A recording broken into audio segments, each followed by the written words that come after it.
Rosario Loza y les doy la más cordial bienvenida a su espacio de Prohibido Rendirse. El día de hoy con una historia de despedidas y de bienvenidas. Hablaremos de la historia de una mujer hermosa que nació en España y que vivió dos guerras, dos grandes guerras.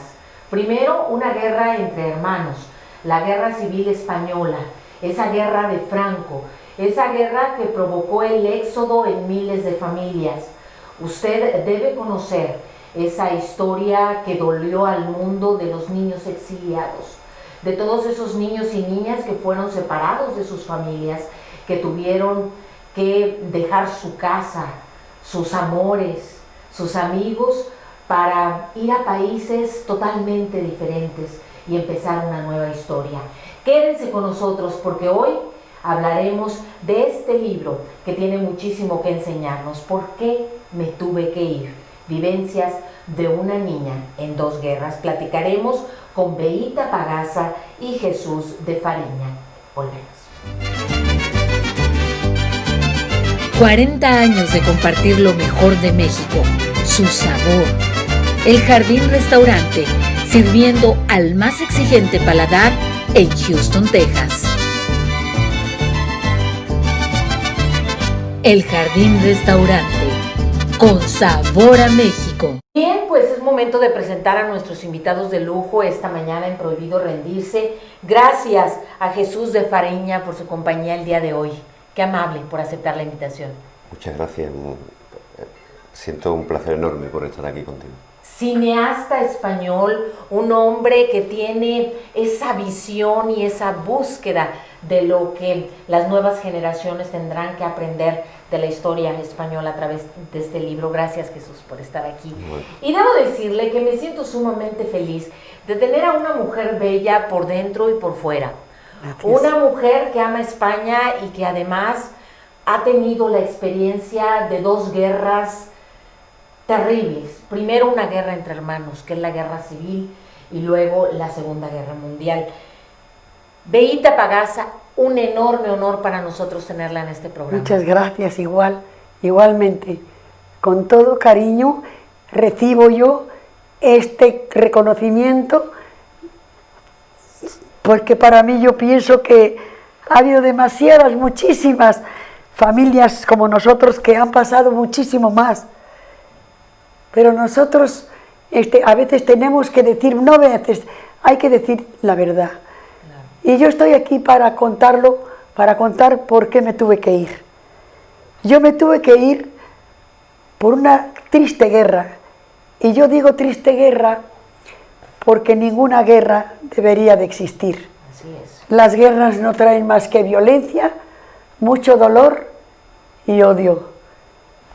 Y los seres humanos tendríamos que estar más clavados en todo ello para que ya no suceda y para que el ser humano deje de sufrir.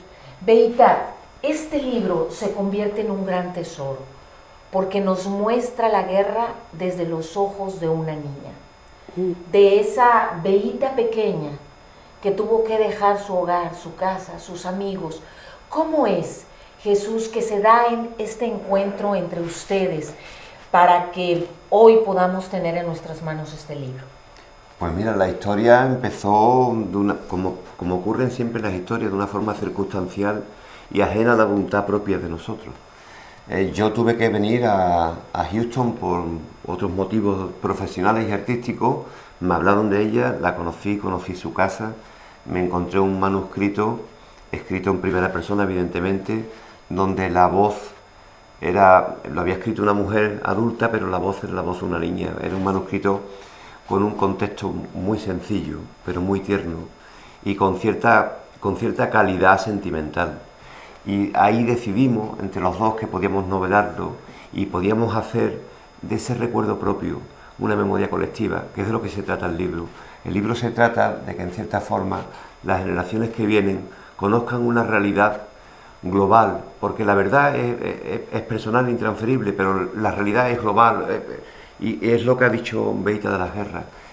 Este libro intentamos que sea el fiel reflejo de lo que no debe de existir, que es una confrontación entre hermanos y entre personas que tenemos vínculos comunes. no solo culturales ni sociales, sino también a nivel humanitario. Ahora, se da la presentación de su libro con un movimiento fuertísimo en este momento en España, Sí. que los ha traído a las primeras, a las cabezas, a los titulares, precisamente con la situación de Cataluña, una división nuevamente entre hermanos. Ha tenido mucha Exactamente. aceptación el libro en España porque ha recogido un momento histórico contado de una forma diferente, Sí.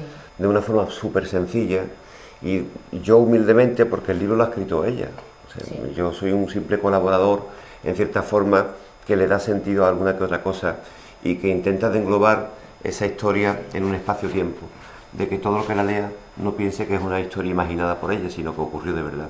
Curiosamente, en el escrito que ella tenía, en el diario que ella tenía, cronológicamente estaba perfecto, estaba impecable. Fíjate que a pesar de los años, ella todo lo que ha contado lo ha contado en un espacio que va unido perfectamente, no hay ningún salto, ¿no? Y, bueno, en referente a lo de Cataluña, pues yo siempre he pensado, si habláramos de filosofía, yo diría que yo pienso siempre en el electricista, ¿no? Los extremos son siempre malos.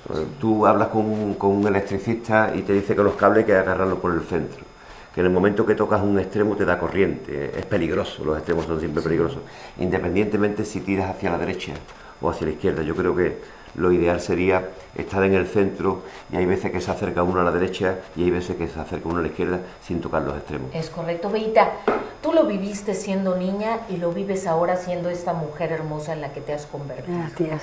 Duele la separación entre hermanos. Mucho, mucho. Duele porque hiere lo más grande que tenemos, que es el alma. El alma es lo más grande que tenemos. Y si nos destruyen los sentimientos y todo lo que el ser humano debe tener, pues es imposible ser feliz. Es cierto. Y el hombre está en este mundo para ser feliz y para quererse. No hay más grandeza que el respeto y el amor en esta vida, pienso yo. Esos son los ojos de una niña que allá en los 1930 tiene que vivir esta guerra civil al lado de su familia, que tiene que vivir esa separación. ¿Cuáles eran las emociones de esa niña? Bueno, primero, aunque yo tenía 3 años, no es que yo tenga muy buena memoria, es que a veces recuerda uno de tanto recordarlo, Sí. de tanto repetirlo, de tanto aquel momento fuerte, siempre está reflejado esas imágenes, está todo, mientras lo estemos recordando, mientras estemos hablando de ello. Entonces, yo sentía aquel momento de la sirena, de las bombas, de mi madre llevándome pues en brazos con una manta al refugio, y eso yo me hacía vibrar, sin poder, yo no entendía, pero sí intuía algo que tenía que ver con el miedo, todo eso para una niña, ¿sí? Y entonces, pues luego la huida hasta salir de España fue muy fuerte, sí, tuvimos que salir de Bilbao, fuimos a Barcelona, de Barcelona a Valencia, de Valencia a Francia, a recuperar a mi hermano, que lo había dejado mi padre salir en una colonia de niños para salvarle, porque psicológicamente estaba teniendo psicosis de guerra muy fuerte por las bombas. Y yo, bueno, pues ya no les puedo contar el libro, pero les cuento que sí, se pasaron circunstancias muy fuertes, y que como a muchos niños, a muchos, se quedó clavado para siempre en Daniel era el Daniel, nombre, mi hermano ¿verdad? Daniel. Fue este niño el que sale y que luego ya no lo querían regresar. Claro, lo hicieron una ayuda con aquella colonia de niños, muchos franceses cuidaban niños mientras íbamos por ellos. Nosotros no pudimos recogerle porque en el barco nuestro venían polizontes muy importantes del gobierno de la República pidiendo asilo a Francia, y Francia dice no, Franco los está buscando en Francia, no, vamos al Marruecos francés. Entonces mi madre ya no pudo recoger a mi hermano, que en ese momento estaba en el puerto, pero mi madre decía, por favor, tráiganme a mi hijo al barco, he venido a buscarlo, mi niño me está esperando en el puerto, ni Qué caso. dolor tan grande. Y así el barco giró hacia Argelia, hacia Marruecos, y así mi madre quedó devastada.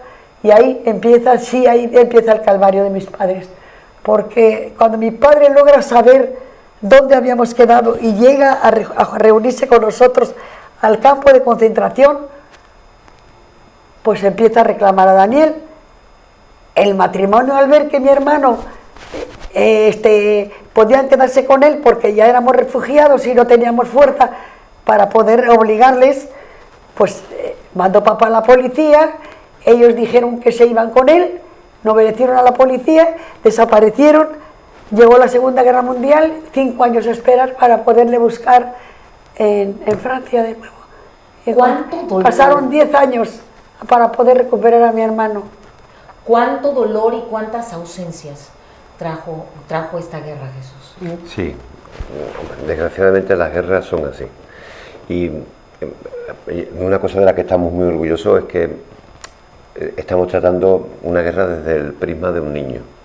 Que yo creo que siempre he dicho que en las guerras los más necesarios o los más solicitados son los médicos. Un médico en una guerra es una profesión súper solicitada, y los que más padecen una guerra son los propios niños, más que las personas adultas que tienen otro tipo de conciencia, porque la conciencia de ella es una conciencia de apego.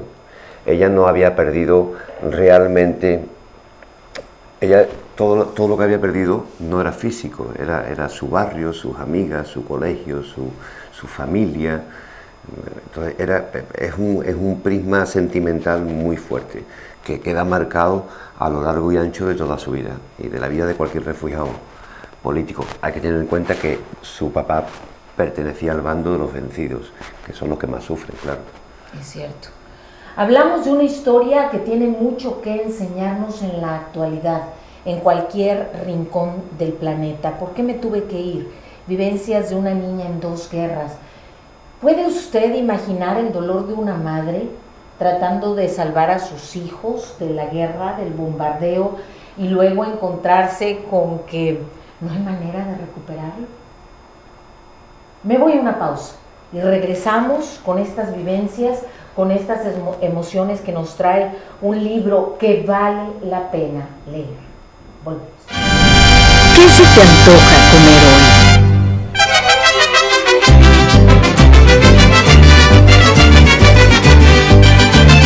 ...40 años de compartir lo mejor de México, su sabor. El Jardín Restaurante, sirviendo al más exigente paladar en Houston, Texas. El Jardín Restaurante, con sabor a México. Gracias por estar con nosotros en Prohibido Rendirse el día de hoy, hablando de este valiosísimo libro que se convierte en un verdadero documental histórico. Es ¿Por qué me tuve que ir? Vivencias de una niña en 2 guerras, Beita Pagasa y Jesús de Fariña. Hablamos de un documento, Jesús, que es valiosísimo porque tenemos la visión de esta niña que tiene que ir a otros países, empezar nuevas historias, pero que además ustedes documentan históricamente en el libro. Ustedes están hablando de cada uno de los eventos que se vivieron en la época. Es que la dificultad que tiene el libro en sí no es la historia, porque la historia es súper sencilla y súper tierna. La dificultad que tiene es enmarcar eso dentro de un espacio-tiempo, sí. Hacerlo dentro de un contexto histórico, donde si ella dice, por ejemplo, que su padre agarró un barco en Valencia y fue a Túnez, hay que decir el nombre del capitán del barco, cuántos pasajeros llevaba, a qué hora salió el barco y qué día regresó. O sea, es decir, que hubo toda una investigación de tu parte. Claro, es que hay una investigación... ¿Sí? Todo el mes de mayo quedó en casa hasta la 1 de la mañana y se seguía. Y yo ahí, claro, mira lo que encontré. Es lo que requiere de verdad dificultad. Mira lo que encontré. ¿No? Sí.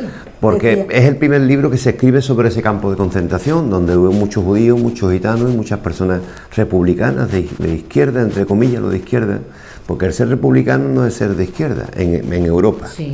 También hay republicanos de derecha, que eso la gente no tiene conocimiento de ese tipo de cosas. Y claro, todo eso a través de los ojos de una niña, donde cuenta experiencias que son súper sencillas, pero súper bonitas y ajenas al mundo real, que la envolvía, que era un mundo de miseria, de necesidades, de frustraciones, de complejos, de llanto, de angustia, de soledades. Ella, hay veces en el libro que también se envuelve en ese prisma de esas circunstancias sentimentales y también la afectan, ¿no? Por ejemplo, lo que sufría tu mamá.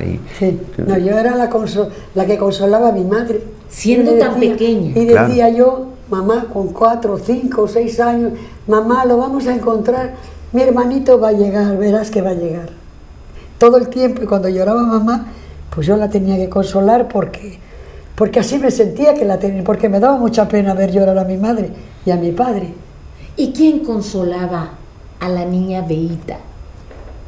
Si Beita tenía que consolar a sus padres por la separación de su hijo.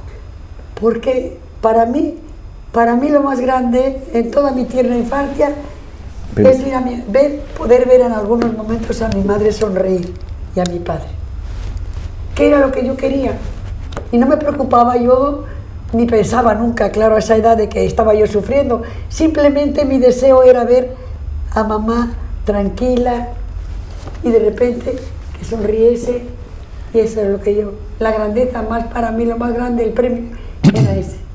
Mira, Rosario, lo que dice, si me lo permitís, sí, por favor, voy a leer un extracto de una parte del libro que se llama La calma del mar, y fíjate lo que dice, evidentemente con el retoque de una persona adulta, pero fíjate lo que dice alguien con 9 años sobre el mar y sobre lo que estaba viviendo en ese momento en que viajaba desde Casablanca a Marruecos a México. A México, fíjate, fíjate, al puerto de Veracruz. Fíjate lo que dice una niña con 9 años. La calma del mar. No jugaba, no corría, apenas me moví durante días sin estar enferma. Habitaba en mí una calma inusual y desconocida, y digo bien, porque no tenía yo entonces edad ni carácter para tener una calma usual y conocida. Conocí el mar enamorándome de él para siempre, de su majestuoso sosiego, de la inmensidad de su porte distinguido, aún sin tener carne ni huesos. Aún estando acompañada, yo era sola con la visible piel de su naturaleza. El mar estaba calmado, como yo, como las pocas nubes que había en el cielo. No echaba de menos ningún sitio, ningún tiempo, ningún afecto, ningún sentimiento. Estaba allí, con él, yo, todo para mí y solo para mí. Yo por y para él entera, como entera hasta la nieve, para el invierno. En esa calma del mar, recuerdo con calma 1 y 1000 pasajes bellos, preciosas postales, captadas por mis ojos, fotografiadas por mis retinas y pasadas al papel impreso de mi recuerdo. Me pasaba horas y horas embelesada con los rayos del sol, muertos a mis pies, venidos del oeste, que, desde el infinito horizonte, peinaba al vivo mar con su peine de luz, alisando las olas de sus cabellos. Desde tierra, a mi espalda, una sombra, la mía, una sombra sin recuerdos, una sombra gris más que negra, una sombra de niña. Es cierto, tal vez por eso todo parecía mágico, todo divino, como mágico divino es un sueño eterno. No lo parecía, lo era. Allí estaba el mar y yo, un mar en calma, que con gotas de sal me daba 1, 100 y 1000 besos, una mezcolanza de preciosos colores con sabor a libertad, a paz, a dulce encuentro. Sin embargo, en tan solo unos días, la paz reinante se vio alterada por los hombres, como siempre. No tenemos remedio. Era una niña, ya lo dije, pero aprendí sin saberlo, que en este mundo poco importa una niña y mucho menos un sueño. Esto lo hizo una niña con 9 años. ¡Qué fuerte! Entonces, a partir de ahí, se puede escribir 2000 novelas con eso. A nadie le importa el niño y su sueño, y lo seguimos viviendo. El egoísmo del hombre, sí, que no piensa, cuando los hombres se enfrentan no piensan en todas las circunstancias que conlleva eso, ¿no? En cuántas familias se desunen, en cuánto sufrimiento, en cuánto dolor, y una niña no entiende esas cosas. Una niña como ella, que se monta en un barco, que le ataca un submarino alemán nazi que lo quiere hundir, ella se ve allí sola en una barandilla en un barco y dice, bueno... Pero esto es hasta para una película.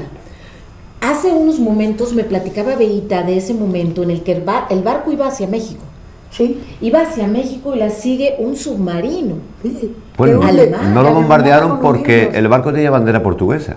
Pero iban ¿cuántos niños en ese barco? ¿Un Pues aproximado? yo no puedo decirte cuántos. Como 400, 500 niños. 400. Claro. O 300, por un decir. Los pasajeros eran 849 No, españoles. por ahí. Más los judíos, más los gitanos, más gente con... Principalmente españoles. Españoles, Beita, 800. como niña, ¿tú estabas consciente de la presencia de ese submarino Claro. amenazando su vida? Claro. Todos los niños lo oímos y temblábamos. Y mi madre y mi padre, que yo me puse así a un lado así. Os tiraron 2 torpedos, me agarró de hecho. la barbilla, temblándole la mano y me 2 decía... torpedos le tiraron.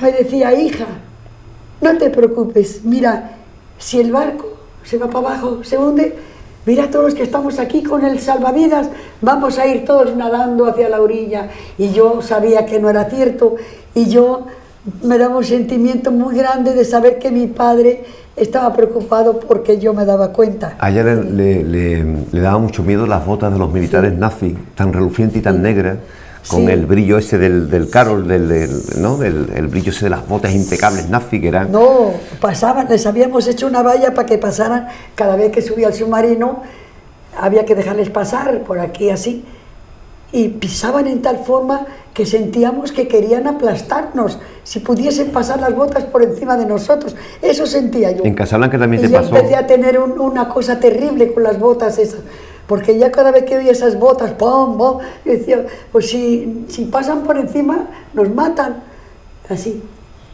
Pero yo quisiera destacar la resiliencia de esta niña, su capacidad de levantarse ante la adversidad, porque escuchando ese extracto del libro, veo una niña que está en medio de la tragedia, que está en medio del dolor, pero que es capaz de enfocar su atención En el a mar. lo bello, En el mar.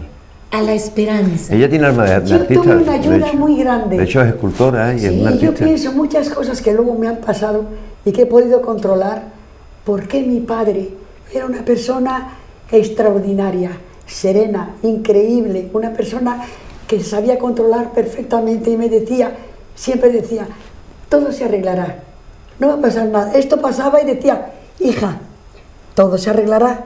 Y yo me acostumbré a que todo se arreglará.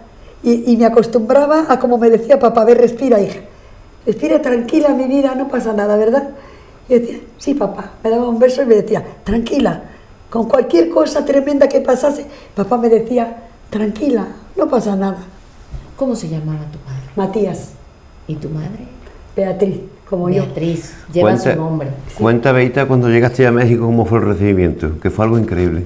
Ahora que estamos en un mundo donde a los mexicanos les cuesta trabajo Nos llueve por todos lados, de ¿verdad? entrar en los sitios, y cómo recibían los mexicanos, cómo a la comunidad mexicana de aquí, Aquella grandeza. cómo recibían a los españoles, con qué cariño, con qué pasión, que está reflejado también en el libro, que es histórico, que no me lo estoy inventando yo, que no es una cuestión de que uno quiera quedar bien con un país hermano, cómo se portaron con esos republicanos, que simplemente eran personas que pensaban de forma diferente Así a lo que es. había. Y Ahora, hay algo muy importante que me pasó y me impactó mucho al llegar a Veracruz, la actitud de mi padre.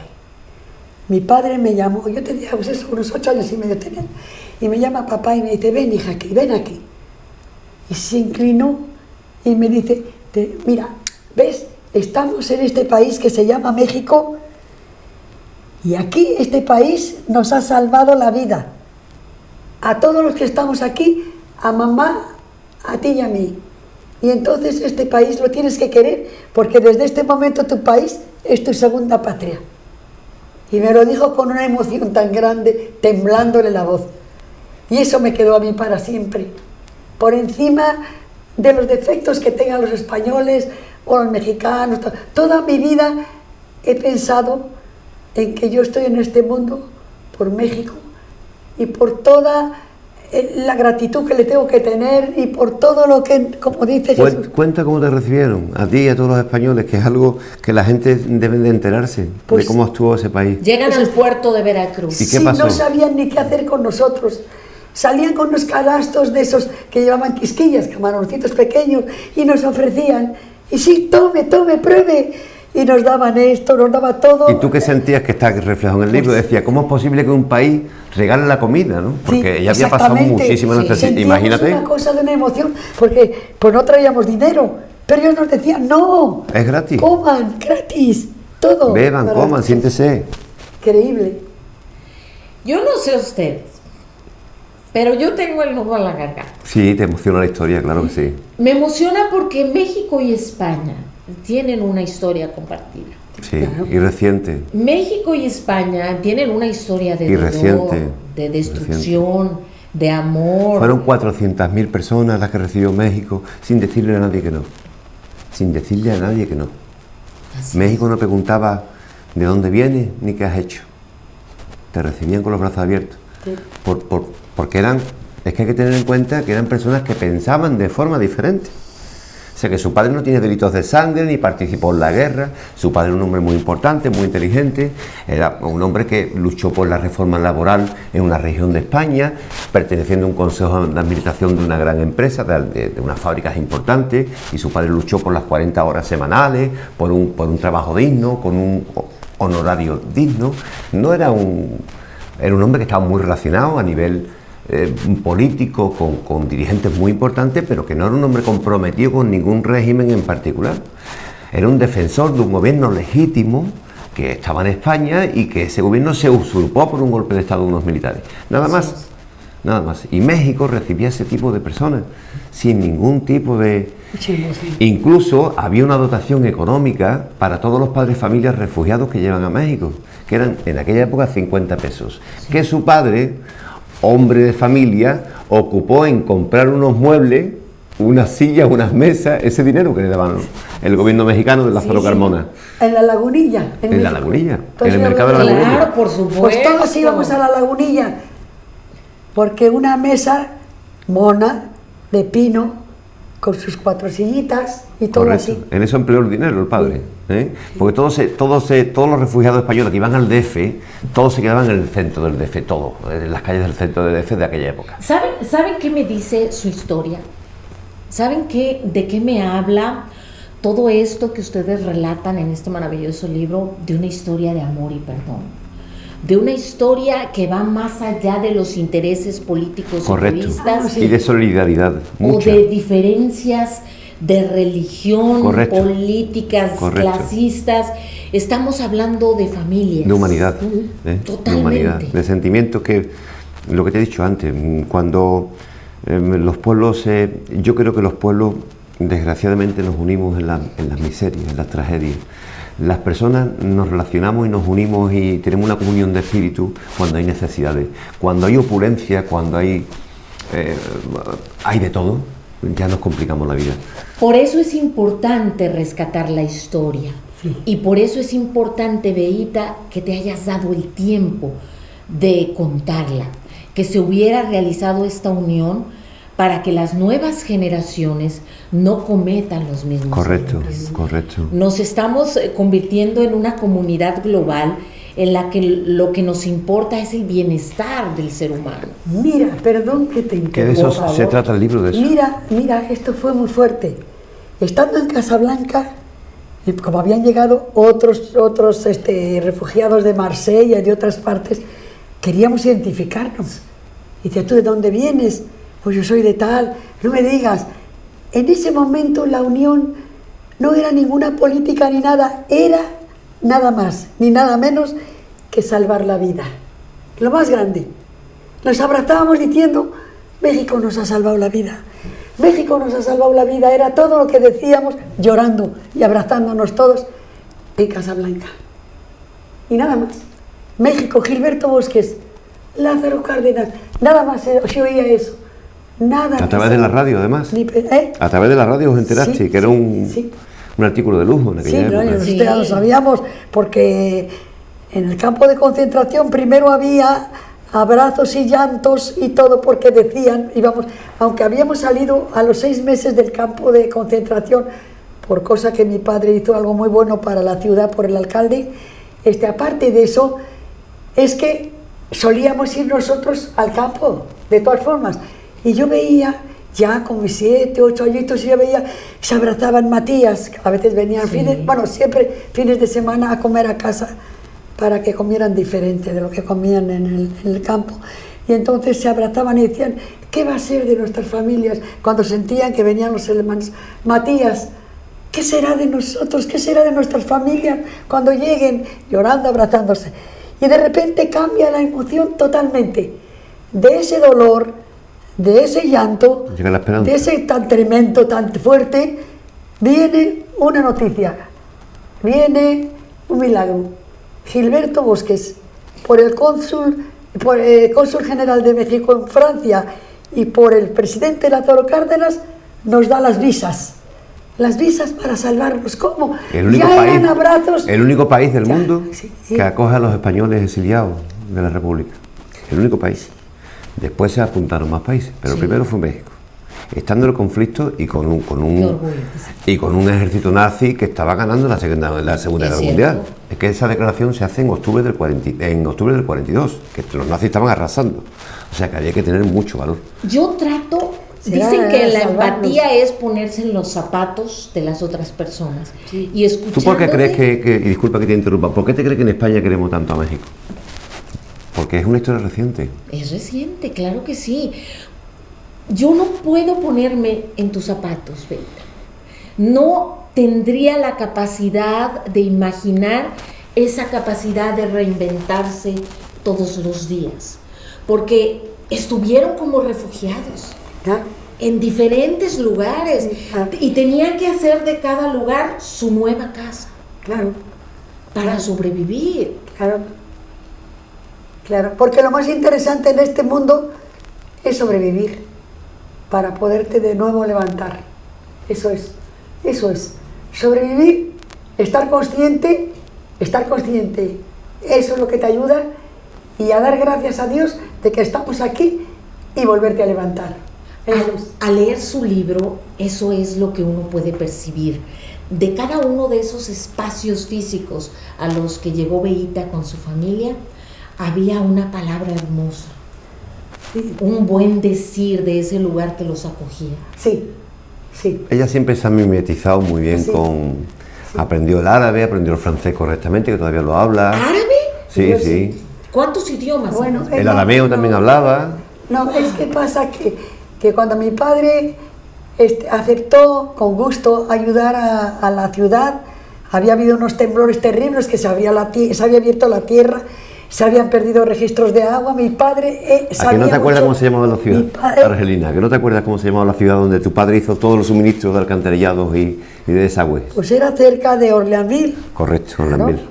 Entonces resulta que mi padre llega al alcalde: señor, sabemos que usted sabe muchísimo de hidráulicas, tenemos rotos registros del agua, terrible, ¿podría ayudarnos? Mi padre feliz, aparte de que nos iba a sacar a mamá y a mí del campo. El campo de concentración, claro. Pusieron una casita, y entonces en un año hizo todo el tendido de aguas de la ciudad,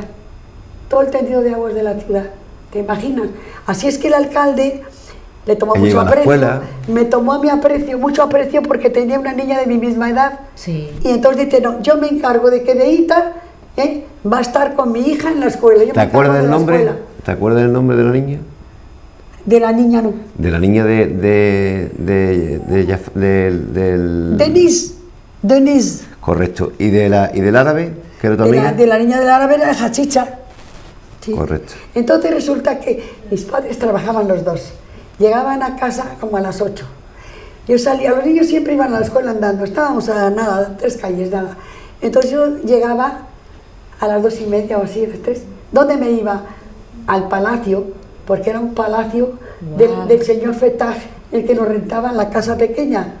Esa casa pequeña la tenía donde llegaban sus 7 mujeres, porque vivía con la octava, la preferida Mina. ¡Qué golpe de culturas! Y entonces ahí se arreglaban para ponerse a jarearse para las fiestas y tal. Y el alcalde le dijo: Fetaj, quiero que esa casa se la alquiles al señor Matías. Y nos la alquilaron. Y entonces él acomodó el palacio, en un salón, para que todo eso de las mujeres vinieran ahí, con sus baulitos. Wow. Que todas se querían y con todas tenía hijos. Sí, tenía un harén el hombre, Sí. como un buen árabe. Pero entendía Beita, la niña. Bueno, eso. pues es que lo que pasa es que ya con mis cerca 8 años, y yo yendo todos los días, saliendo de la escuela desde los 4 años con ellos, pues Hachicha, que ellos no hablaban el francés, empezó a enseñarme el arameo. y yo hablaba con ellos el arameo y traducía a mis padres también lo que hablaban. Y de la escuela, pues estaba desde la mañana, 8 de la mañana, hasta las 2 de la tarde con el francés. Entonces ya sabía yo escribir el francés como escribe una niña de 8 años y también escribir el arameo con jeroglíficos como una niña de 8 años. ¡Qué maravilla! ¿Cómo creció Beita en este exilio? Mi madre me decía, ¡ay! Y le decía a papá Matías, esta niña sabiendo que ese señor tiene 8 mujeres, ¿qué va a ser el día de mañana? Y me decía, artista. Cuando fui creciendo me dice, mamá, fui creciendo, y dice, nunca, Beita, nunca hables de lo que hemos sufrido, ni tampoco hables de todas las costumbres árabes, no hables. Le digo, pero mamá, si yo tengo aquí todo grabado, si de todas formas lo traigo por dentro, lo traigo yo, ¿qué quieres que haga? No, es que es terrible y lo que hemos, mi mamá con eso. Y yo entendía que los franceses tenían una sola mujer y los españoles, pero yo sabía que los árabes tenían más mujeres y yo lo entendía que era costumbre de ellos. Yo lo veía así, cuando tenía ya 12 o 11, todo lo analizaba así, y decía, pues, las costumbres. Beita se convierte entonces en una ciudadana del mundo. Bueno, todo el mundo debemos de ser ciudadanos del mundo, ¿eh? Es todo yo que digo. Eso sería lo Es que lo todo el óptimo. mundo deberíamos de ser ciudadanos del mundo. Si no, ¿a dónde vamos a dar? Si no somos ciudadanos del mundo. Pero Beita era una niña y no se daba cuenta todavía todo ese acervo cultural que estaba adquiriendo. Bueno, yo sentía mucho interés cuando íbamos al templo y nos lavábamos los pies y se rezaba en unas tablas así con fetaj y luego entrábamos y yo era como un changuito, ¿verdad? Repetía todo, me agachaba igual que ellos, rezaba como ellos todo.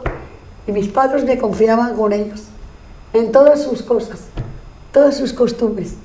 Estaba yo ahí. Fíjese, esa es una gran lección de confianza y me la tomo yo el día de hoy. Muchas veces platicando con mi esposo que él es un hombre también universal. Es un hombre que no le ve límites a los países. Él considera que en cada país hay tesoros.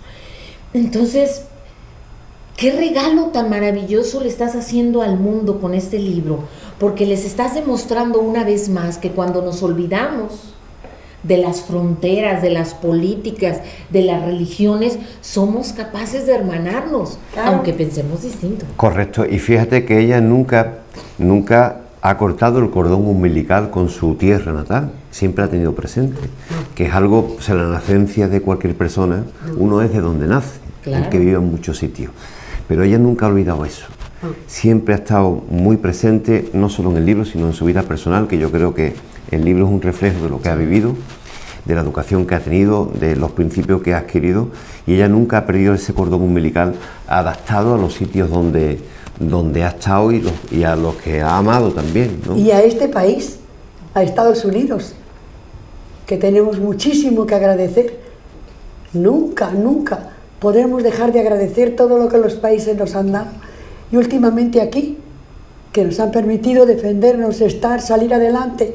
¿Qué más grande que tener eso, que un país te dé eso? Bueno, es que ya es lo más grande, el más grande regalo que te puede dar, aunque seas tú el que trabajes, aunque seas tú el que generes, Sí. pero estás en el vecino, En un sitio que te acoge, claro. estás en el vecino de al lado.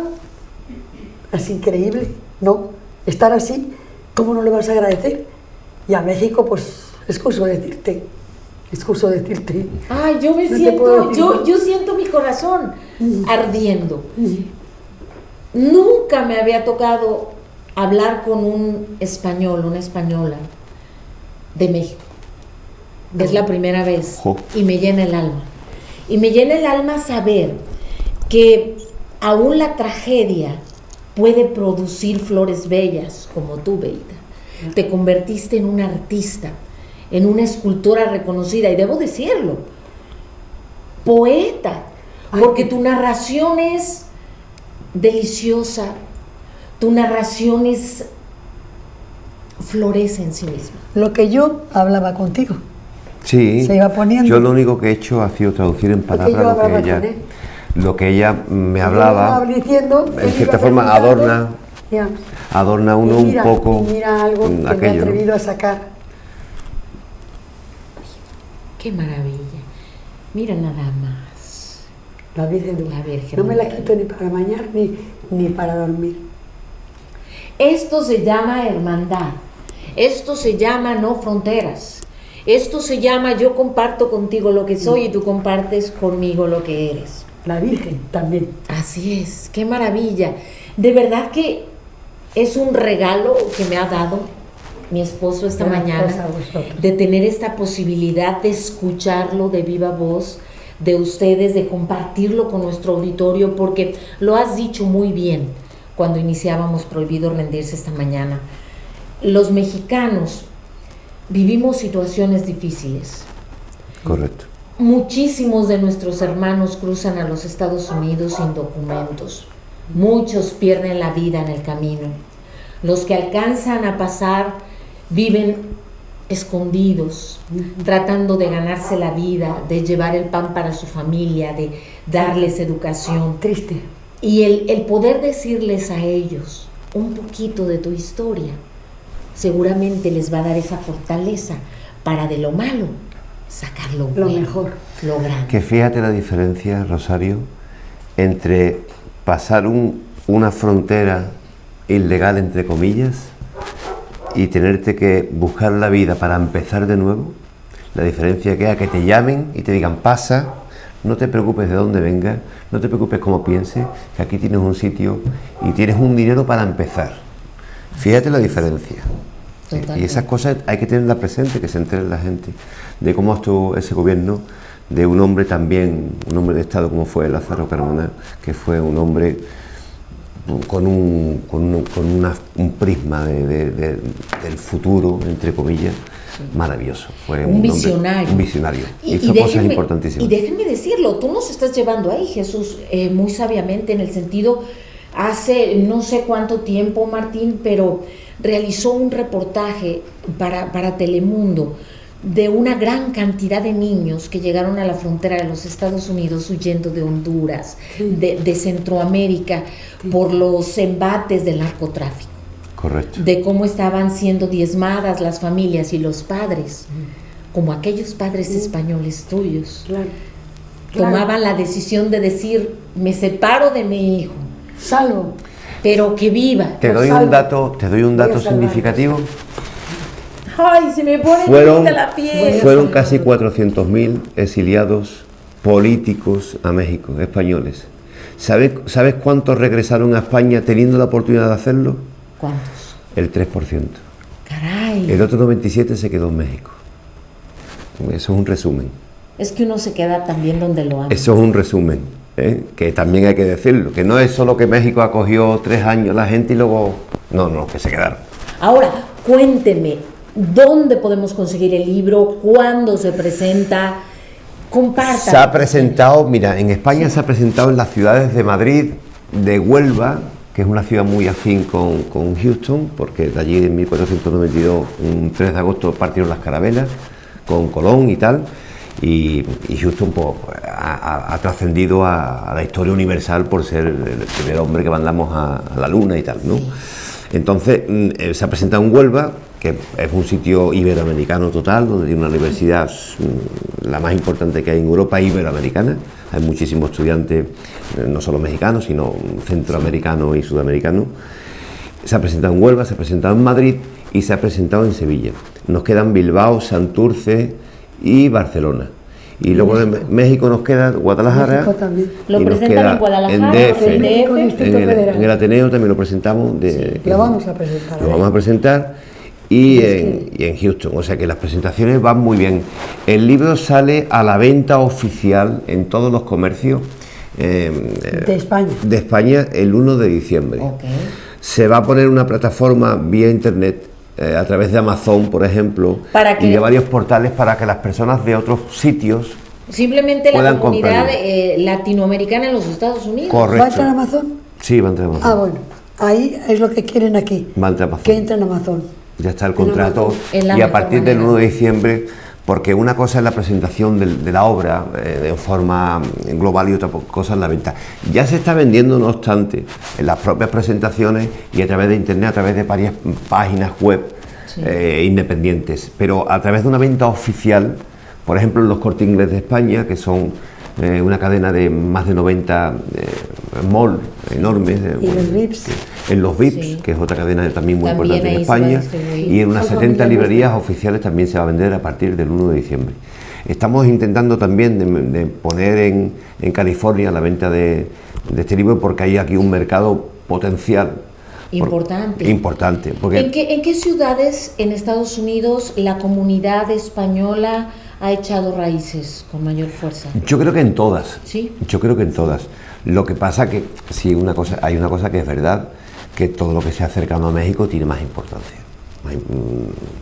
Porque socioculturalmente somos muy parecidos. Así es. O sea, yo siempre he dicho que México es súper parecido a Andalucía, que es una región de España.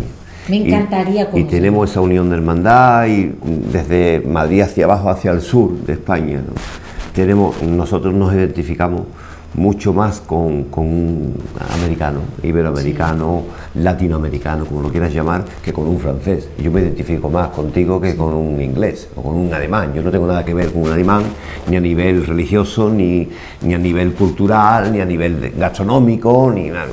Ni la fiesta, Espérate. ni la belleza, Claro, la cultura, ni en la fin, cultura, que no tiene nada que claro. ver ni la alegría, ni las tradiciones, ni esa mezcolanza, como decía Antonio Machado, el poeta, ese ir y venir, ¿no? A través de un mar. Yo A tengo través de algo un muy mar, ese ir y curioso. venir es algo maravilloso. Yo tengo algo muy curioso que decir, muy personal y curioso. Nosotros tenemos una compañía que se llama Pagazansons, el apellido es muy largo, Pagazortundúa, pues lo hemos cortado porque aquí se les dificulta mucho. Entonces, Pagazansons. ¿Qué es? Decía mi marido, hace 12 años que murió, y decía mi marido, cuando le preguntaban, José Mari, ¿y tú qué representas? Porque tenemos más de 100 representaciones. Sí. ¿Sabes lo que represento? Nostalgia mexicana.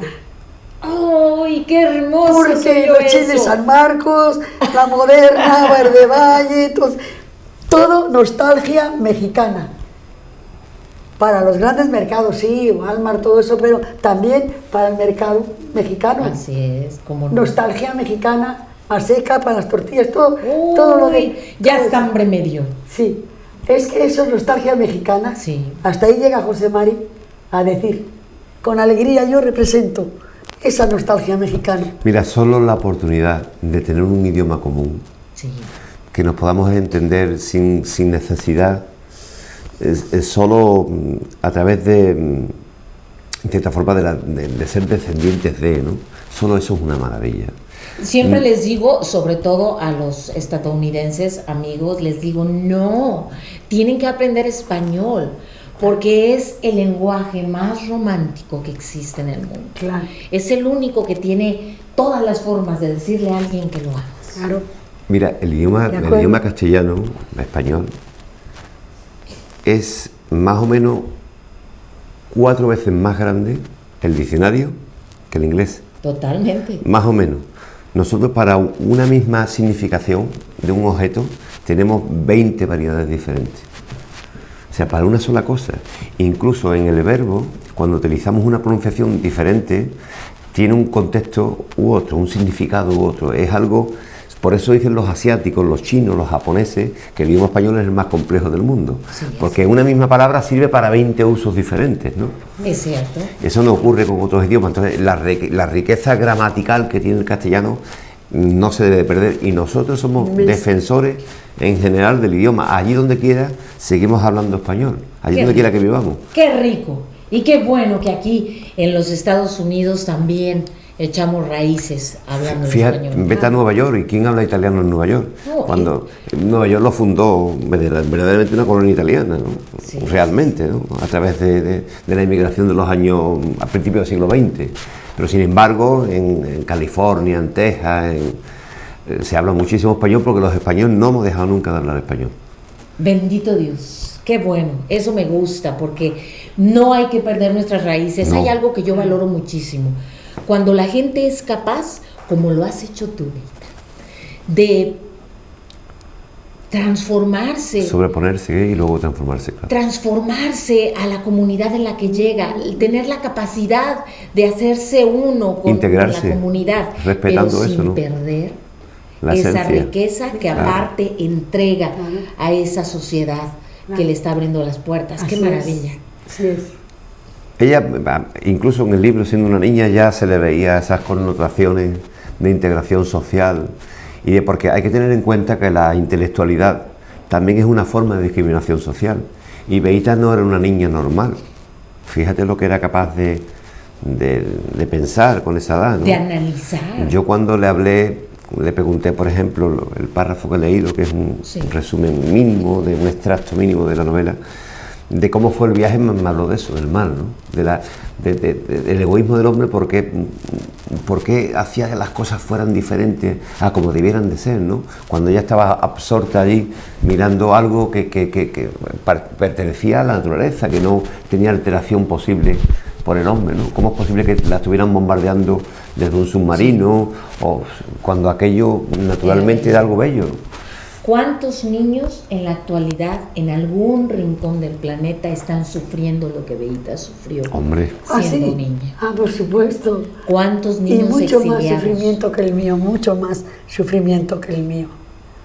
¿Qué les dices? Es muy duro. A esas naciones. Mira, sucede como lo que ha pasado ahora con lo de las inundaciones. No nos ha pasado nada, gracias Dios mío, pero te pones a pensar, y todas esas gentes que se les hundió la casa, ¡qué cosa! No puedes decirte, ¡ay, qué bien, a mí no me pasó y mira qué bien! No, es que te queda hasta culpa, te sientes culpa de que a ti no te tocó y le tocó a los demás, y te sientes como que te sientes, ¿por qué a mí no me tocó y le tocó al otro? ¿Por qué yo y no otro, no? ¿Por qué no es así? O al revés, ¿no? Sí, así es. Pero ahí es donde surge esa solidaridad, esa generosidad que nos hermana más allá del idioma, el origen, el decir, ellos perdieron su casa. ¿Cuántos grupos de familias se han unido y que siguen trabajando todavía para ayudarles a recuperar sus hogares? Es que la humanidad reside en eso. Yo, como decía Beita, y también está expuesto en el libro, todo el mundo habla de la libertad, ¿no? Las personas en general hablamos de la libertad como un paradigma y sin embargo nos asustamos cuando vemos a alguien libre, ¿no? Y lo que hemos dicho en el libro, que dentro del contexto de importancia a nivel humano, la vida es lo más importante, claro. no la libertad. Claro. La libertad no es lo más importante, claro. Porque la libertad se acaba si la vida deja de existir. O sea, la libertad no existe si la vida se acaba. Entonces, siempre se empieza por sobrevivir, luego por sobreponerte, y claro, eso tiene unos periodos de angustia, de soledad, de nostalgia, de tristeza que va superando, y más o menos eso es lo que refleja el libro a grosso modo. Me voy a la pausa, regresamos para despedir. Es un libro que no nos debemos perder. ¿Por qué me tuve que ir?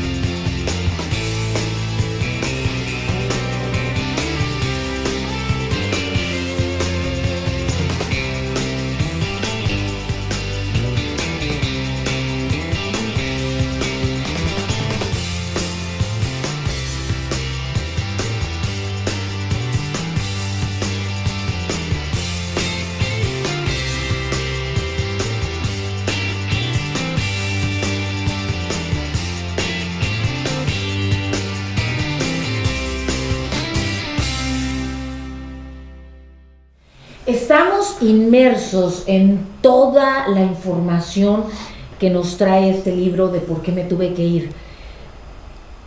No es posible en una hora hablar de ello. Yo creo que estamos dejando esa semillita para que la gente busque el libro y conozca cada uno de esos espacios de tiempo que tuviste que atravesar para convertirte en la artista que eres, porque deben de saberlo. Eres una artista de la escultura. Gracias. Has hecho esculturas para la familia Bush. Sí, varias. Pero mira, para mí la escultura es que me da vida. Yo nunca podría decir que me he realizado totalmente en cualquier obra de lo que yo he hecho. Yo trato de superarme un poquito cada vez. Sí. Porque cualquier artista puede volar, puede tener cosas maravillosas de un 100, pero resulta que cuando lo realiza va a plasmar un 50. Y con eso ya es muy grande decir. Entonces, eso es lo que yo siento, que yo tengo que siempre estarme tratando de superar un poquito. Nunca me he sentido decir, ya logré todo, ya no, no. Eso es lo que a mí es como una batalla, de decir, aquí voy a alcanzar esto, voy a ver si subo un peldaño, nada más. Y que eso me da vida estar en ello, nada más. Todos esos dolores en el camino de tu vida te convirtieron en la artista que eres hoy. Mira, fíjate que a mí, tú dirás, no sé qué puedes pensar, hasta a veces me da apuro decir que soy artista. ¿Por qué? Hasta a veces me da hasta apuro decir, porque digo, bueno, sí, porque estoy en el arte y eso, pero después de ver que yo quiero alcanzar hasta ahí y llego hasta aquí y luego otro poquito, nunca puedo decir que estoy totalmente, decir, soy un artista. Pues sí, así soy. Esa es la búsqueda del arte, de Así encontrarse con esa obra maestra. Sí, de sentirme empapada de unos momentos que me llenan el espíritu. Cuando yo estoy haciendo algo, siento que tengo que compenetrarme, envolverme en ello, para sentir que me lleno de placer de estarlo haciendo.